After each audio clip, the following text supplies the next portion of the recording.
Sawyer. I don't want to be no doctor or no lawyer. Fishing by the river, that's the only place to be. I want to be free sitting under a tree, that's me.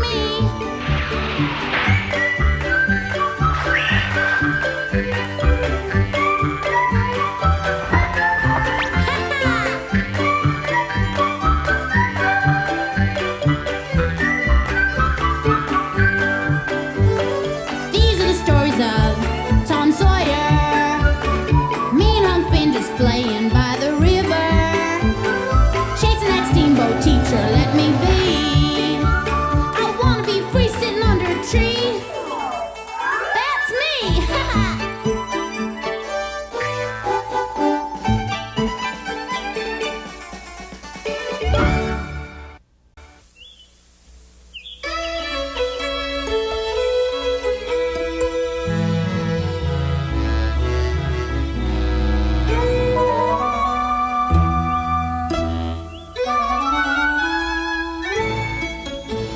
Everybody, please, you're all gonna have to step back. Stop your pushing now. Stop pushing. Back away now. Sorry, folks, can't come no closer. Say, Tom, is that what they call a balloon? Yes, sir, sure is. Is it busted? Can it still fly? No reason why not. Come on. It can. Now, how can that thing go up in the air? Mr. O'Connor says so. And who is this Mr. O'Connor feller? Mr. Arthur O'Connor, the man who came down in the balloon. And you believe him? Well, I got no reason not to. Now, Tom, Mr. O'Connor got hurt when he landed, didn't he? Yes, but not bad. I think this accident was an omen as a warning to him. Huh? Yep. He trespassed against the Almighty. Heaven belongs to God and his angels. No. Huh? Heaven, but not the sky. Man can sail the open seas and rivers, and I don't believe there's any reason why he shouldn't be able to sail across the sky just like the birds if he can find a way to do it. Blasphemy! Oh, please don't touch anything, otherwise I'll get into trouble. Huh? I'm sorry.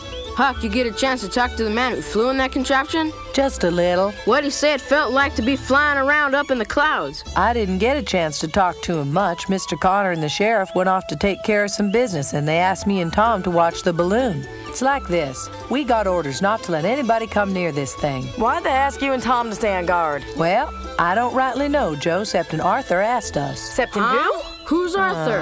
Arthur is Mr. Arthur O'Connor, the man who came here in this balloon. Step back! No more questions! Please, everybody, y'all are gonna have to step back.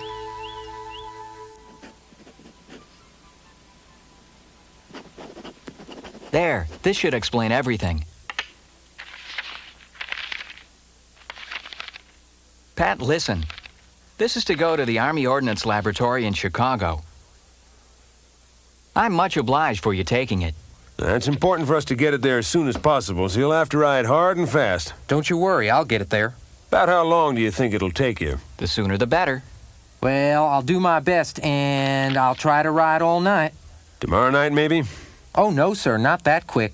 Maybe the day after tomorrow, but it might get there sooner by stagecoach from Springfield. You better take whatever route you think is best. Is there anything else I ought to know, sir? Let me see. Yes, when you arrive at the laboratory, ask to see a Captain Bond. He's the chief of the balloon squadron, or a Dr. Masterson, who's the designer and chief engineer on the project. In my letter, I didn't go into many details, only that I was caught by a gust of wind. Tell them more and answer whatever questions they may have about my mishap. I understand. Sheriff Collins, I'm off to Chicago. Good luck and Godspeed. Oh, Pat, wait. Of course, they'll know I'm alive because of the letter, but be sure to tell them I'm also in good spirits, will you? I'll tell them, Mr. O'Connor, but you had better be seeing a doctor pretty soon because your forehead's starting to bleed again. He's right. Is it? Well, I'm off. Wait, I'll see you off.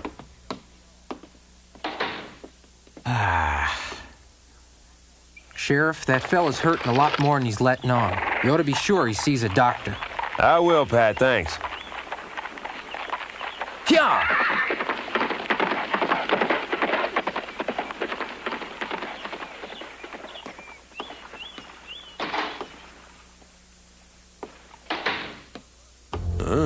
Mr. O'Connor! Mr. O'Connor!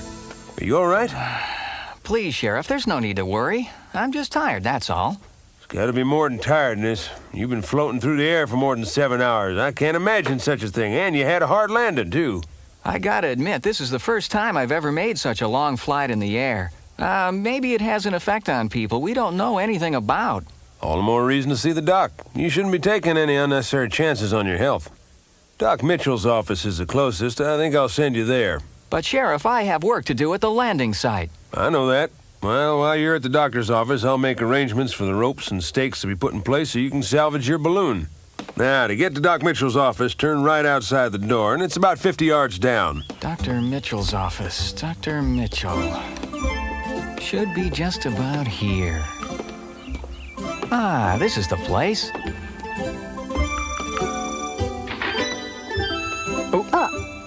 I'm sorry. I beg your pardon. You are too kind. It is I who should apologize. I'm so embarrassed. You shouldn't. Please, don't be. Oh. Excuse me. Could you tell me if the doctor's in? Yes, he is, but what is your complaint? Your forehead. I got pains and bruises all over. I was involved in a crash landing of my balloon. Oh, you're the one. Please do come in. The doctor will see you. Thanks. Are you sure it's all right? I don't have an appointment. It's fine. Excuse me, Dr. Mitchell? Ah, Mary. Thought you were going out to the balloon site. I was, but it seems our next patient is the gentleman who crash-landed the balloon. He's pretty bruised up, Dr. Mitchell. Well, show the gentleman in. The doctor will see you now. Come in, please. Hello, son. I'm Dr. Mitchell. Thanks for seeing me, Dr. Mitchell. You just have a seat on that bed and let's have a look at you. Sheriff Collins referred me to you. However, I must confess I don't have any money to pay your fees. That's all right. I was flying since early morning until my unexpected accident. It was quite a crash. Most excitement we've had around here in a long time. Well, doesn't look too bad. Nothing seems to be broken. I'll just clean up that cut on your forehead, put on some disinfectant, and a bandage. When I landed in the tree, I think I struck my head on a limb. That's a pretty bad gash, I'm afraid. Mary, bring me the disinfectant. Yes, sir. Doesn't look bad enough for stitches, though. You haven't been experiencing any dizzy spells, have you? No, just a little sore all over. Mary, I need that disinfectant. Hurry. I'm looking. Oh, Dr. Mitchell, I'm sorry, but which one is the bottle of disinfectant? Oh, that's right. You aren't familiar with my labeling system yet, are you? The disinfectant is kept over here on this side. You just have to know where to look. Yes, sir. Now, I warn you, when I apply this disinfectant, it may smart a little, but that means it's doing what it's supposed to do, so you'll just have to grin and bear it.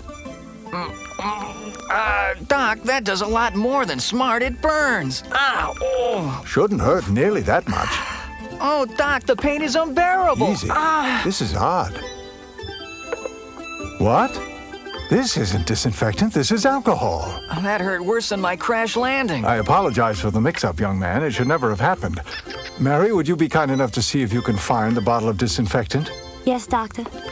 By the way, Doctor, my name is Arthur O'Connor. Nice to meet you, Mr. O'Connor. This it? Yes, that's it. No chance it could be something else. Mary's only been here a short time. Her mistake is understandable. But, Doctor, you're the one who grabbed the bottle of alcohol in the first place. Well, guess I did at that. Must have made an awful racket here. It sure did. As soon as I heard, I ran outside and I caught a glimpse of you about over there. I was coming down pretty quick. I ended up landing over there at a place called Cardiff Hill. You were very lucky to land in a tree. It broke your fall. To tell the truth, I thought for sure I was a goner. Of course, when I hit my head, I was knocked out for a while. But when I came to, I realized it could have been a whole lot worse than it was. Anyway, then a couple of lads came along to help me. I think that they said their names were Tom and Huck. That doesn't surprise me. Why? Do you know Tom and Huck? For all intents and purposes, Tom is my little brother. What do you mean by that? Actually, he's my cousin. You see, after Tom's parents died, we were his only surviving relatives, so naturally he came to live with us. I see. Gee, that's too bad. I have to tell you, though, Tom seems to know quite a bit about balloons. Matter of fact, I was rather surprised to find him so taken with flying. You should be proud of him. So young and so knowledgeable. He's a bright boy. Are we talking about the same Tom? As far as I know, my brother Tom doesn't read all that many books, even when he's told to. One thing I will say for him, he sure has an adventurous spirit. Flying can satisfy that spirit. Put him there with the rest.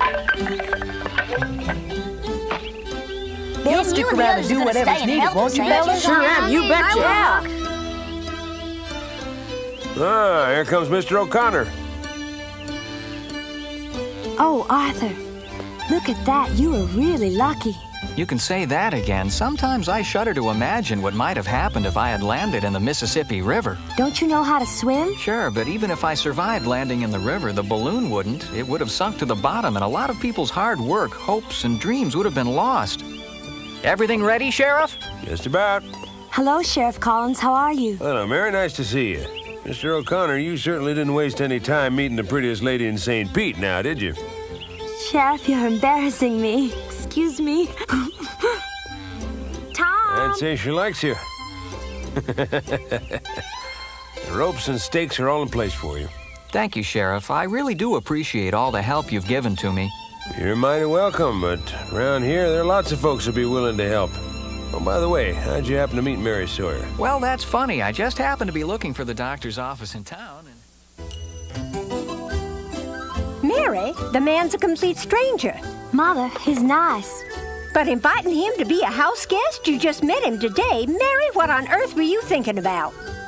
His name is Mr. O'Connor. He's from Chicago. Chicago? He's the gentleman who came down in the balloon this morning. Gentleman or not, he can get a room at the hotel just like anybody else. Well, he would, Mother, but I'm afraid he doesn't have any money. Then he's no gentleman. Mother, he isn't a vagrant. This morning, an unexpected gust of wind took him and his balloon into the air, and he drifted until he landed here in St. Pete.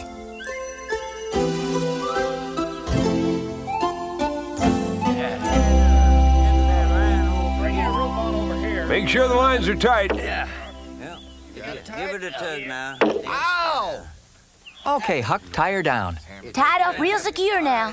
Here, let me give you a hand. This way, Freddie. All right, tie that off. Hand out of there. Secure it. There you go. There you go. Good. Secure? It's secure. There, that ought to hold her no matter how hard the wind may howl. Good. We're finished.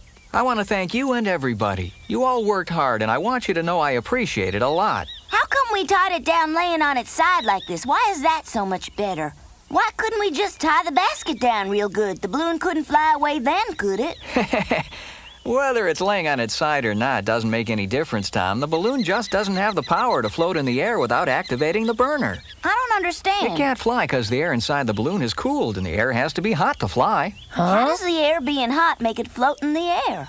Well, do any of you know about science, especially physics?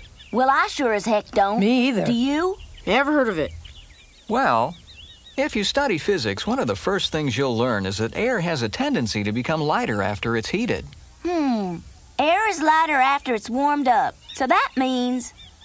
I get it. That's why the balloon can fly, because it's lighter than the air. Explain it to me, Tom. Yes. Well... It's something that does take study. Yeah. Excuse me, Mr. O'Connor, you finished? Yes, I am. Why, Sheriff? I'd like to invite you to join me and the missus for supper. That's very kind of you, Sheriff, but I have to decline your invitation. You see, I have a previous engagement for dinner this evening. A previous engagement? Hey,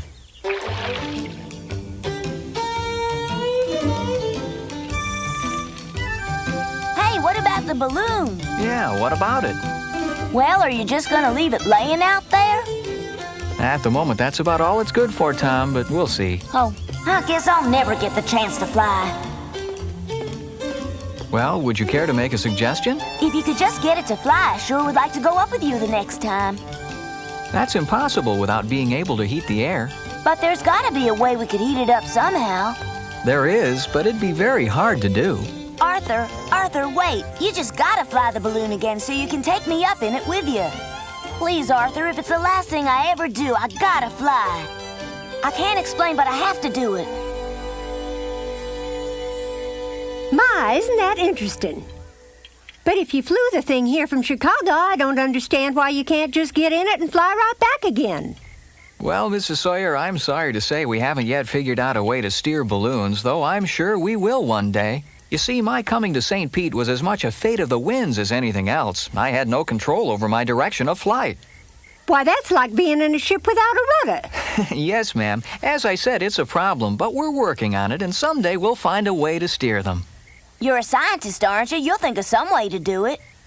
Funny you should mention that, Tom, because I've been giving it a lot of thought, especially on this trip. I experimented. I tried everything.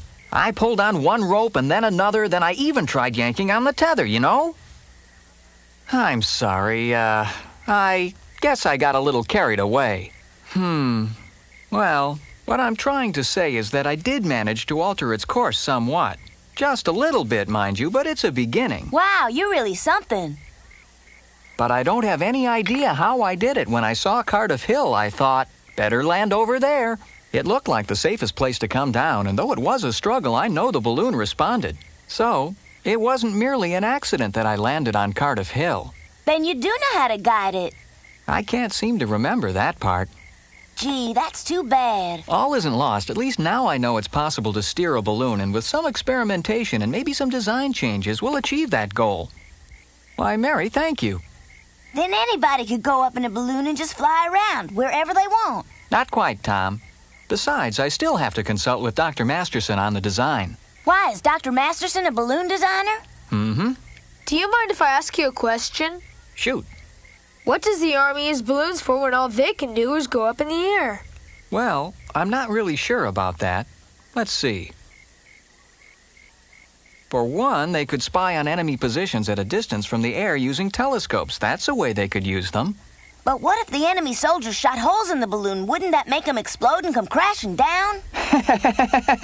You're absolutely right. The balloon would have to be high enough so the enemy bullets couldn't hit it.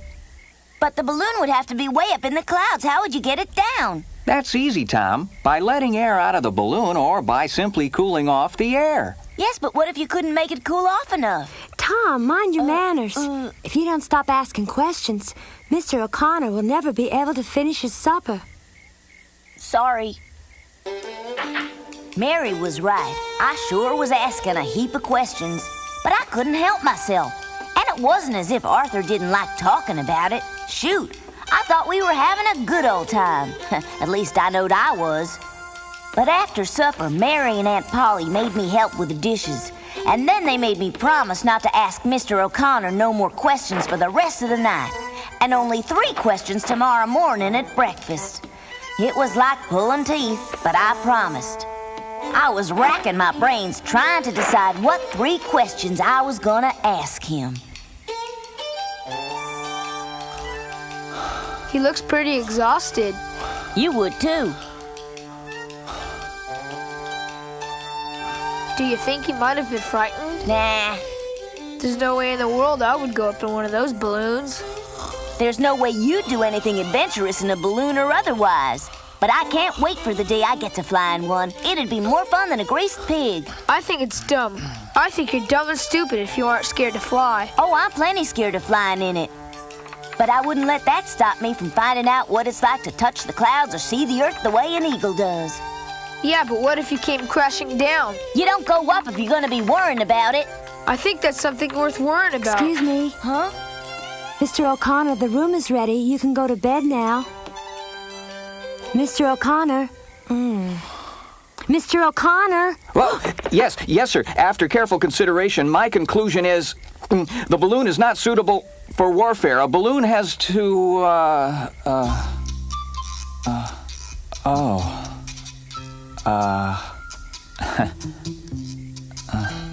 Excuse me, I was dreaming we were at war and the president had turned to me for advice.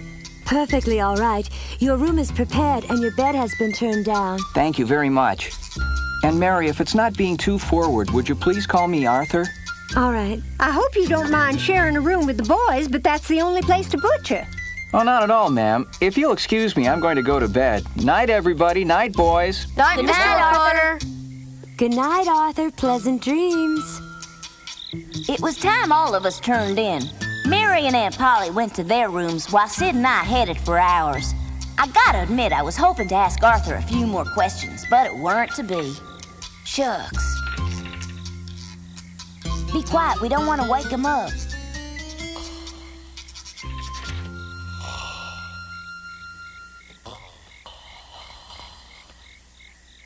sure been an exciting day. I wonder what tomorrow has in store for us.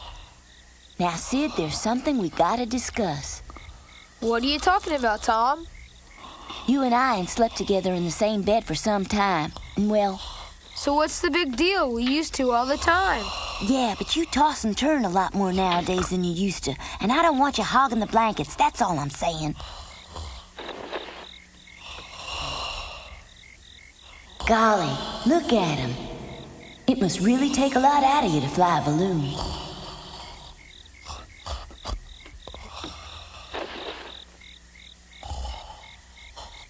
God, I want to fly in a balloon.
Tom. Yeah. I had a scary fall from the sky, but it was just a dream. I'm not afraid of flying, Arthur. I really want to fly in that balloon. There's just gotta be a way Arthur can help me. I hope. Move, Sid. Yep, as far as I was concerned, tomorrow was gonna be the day that I was gonna fly.